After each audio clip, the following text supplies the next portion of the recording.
La formation d'un sol se compte en milliers, voire en centaines de milliers d'années. L'érosion peut entraîner sa destruction en seulement quelques minutes. Le sol est considéré comme une ressource non renouvelable à l'échelle du temps humain.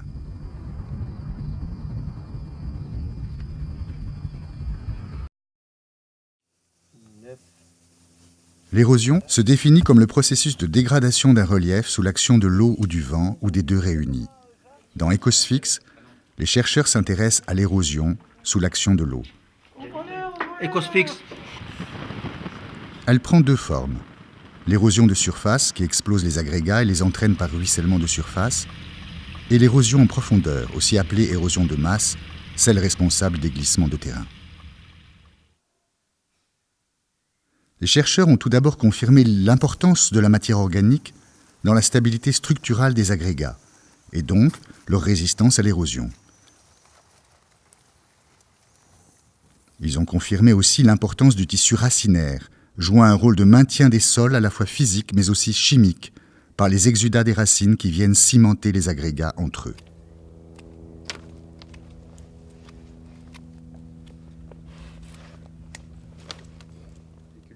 La seule matière organique, ou la présence ou non de couverts végétaux, ne suffit pas à caractériser la résistance des sols à l'érosion. Et le rouleau derrière qui vient nous plaquer tout ça. Dans certains cas, rares il est vrai, les racines des plantes provoquent des départs de terre en dirigeant les flux d'eau vers des zones de cisaillement. Sous nos climats tempérés, la matière organique joue un rôle prépondérant sur la résistance des sols à l'érosion. Mais sous des climats tropicaux, tels que ceux rencontrés au Laos ou au Costa Rica, c'est moins la matière organique qui va compter que la nature du matériau géologique ou la densité et la nature des racines implantées dans les sols.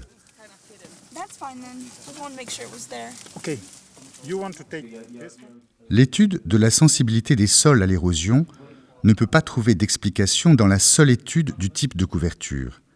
Les propriétés intrinsèques des sols participent pleinement au déroulement du processus.